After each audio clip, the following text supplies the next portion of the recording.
ګرانو کتونکو سلامونه، الب خان شیرپوی یم، کیمرامین را سره یاسر خان دی. دا مهال زه د چارسدي په یو چک پوسټ باندې موجود یم چېرته چې پولیس والا ولاړ دي او تالاشي کوي. ګرانو کتونکو زما نه زیات څوک په پولیس باندې نیوکې نه کوي، تنقید پې نه کوي، او زه دا د چارسدي دپاره یعنې د قام دپاره چې کله د قام مسله راشي نو خو په پولیس کې مې رورومي نو زه خاطر نه کوم. ورسره د پولیس په مسلو باندې م خبرې ترې کوم. ما یو خبره مخې ته ایښودلې ده چې عرض یې کي نو زه دا خبره کومه چې ته ما له تاڼې په سر باندې دروزې د حساب سره 1.5 لیټر تیل راکې نو ته پولیس والا رشوت ته جوړې او که نه کرپشن ختمې، او یا پولیس والا چې کوم دی دا به دوی دا ګرم دي چې دوی به تنخوا نه تیل اچوي. یوه دویمه خبره د 2008 نه واله 2024 پورې پولیس چې کوم دی نو په چارسده کې نه دی برتي شوي. درېیمه یو واخمه خبره کومه چې ناصر دراني دلته کې کله آی جی پي و نو هغه د ډي آر سي یو ډېر ښه کار کړی، د پالې یو ډېر ښه کار کړی، خو په هغه ټیم کې انتخابي کرپشن هم شوی. خدای دې وبخي دې وخت کې د بخښنې دی په دې دنیا نشته دی، خو زه څه خبره کوم. خو بله یو خبره وه چې هغې کې وه کمپلینټ سیل چې اوس هر پولیس چې کوم دی ستاسو په دورشل باندې د پولیس نه خلاف هم شکایت وي نو پورې میسج کوه. د دې چک پوسټ کې زموږ یو ملګری ډېر تکړه پولیس والا و، هغه ما تپوس وکړو نو هغه وایي چېرې دې ځای نه ټرانسفر شوي دی. چېرته ټرانسفر شوي دی؟ لین ته تللی دی. نو زه هغې مجبوره کړم چې زه په دغه موضوع باندې خبره ترې وکړم.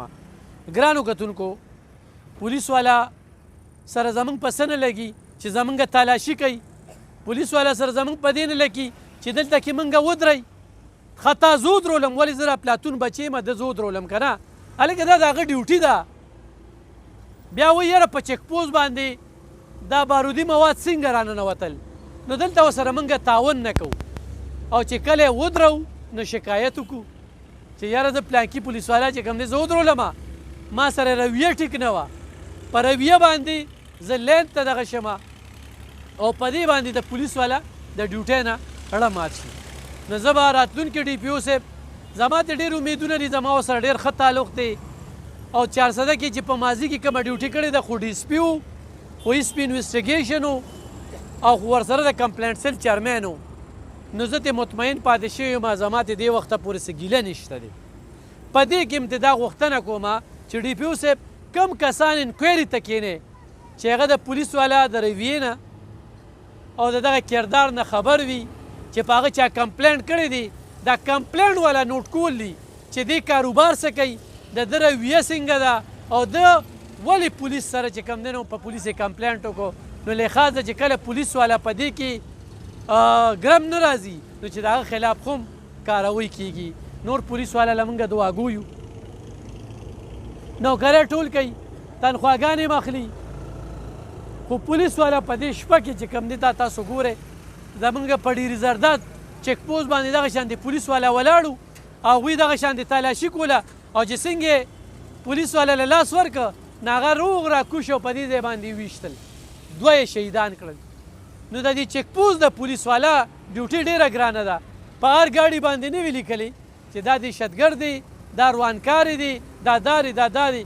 نو د دوی څه وخت خو هم نښه کیدی شي، نو دوی سره تعاون کوئ، دوی ته ودرېږئ، دوی له تالاشي ورکوئ چې غل نه وي، د باچا نه مه یېرېږه، تاسو سره ناجیزه نشي کولی چې کم چک پوسټ والا هم تاسو سره ناجیزه وکړي نو ما ته وایي زه برتاظر یم. خو تعاون کوئ، دا تالاشي خو کېږي نو دا زموږ د پیدې دپاره کېږي. نو ګرانو کتونکو دغه یو څو خبرې مې کول غوښتل ډي پي او صاحب نه بعد بیا دا غوښتنه کومه چې اوس به بیا دلته کې آیس فروش دومره زیات دي، انټرنیشنل ډرګ مافیا ده، سودخواري دي، قبضه مافیا ده، هغه چې پولیس والا ودرئ نو هغه په پوزه مچ نه پرېږدي نو ډایرکټ ډي پي او ته رسایي وي، ډي اس پي ته رسایي وي، کمپلینټ به کوي. نو چې کمپلینټ کوي او په غلطه یې کړې وي نو په کار ده چې د هغه په ضد باندې هم کاروی کېږي چې بیا په پولیس والا باندې غلط کمپلینټ نه کوي، او چې صحیح خبره وي بالکل دا ستاسو حق دی چې تاسو سره پولیس والا زیاتې کوي، بالکل پې کولی شئ. نو دغه څو خبرې مې سره شریکولې ډېره مننه، خوشحاله اوسئ.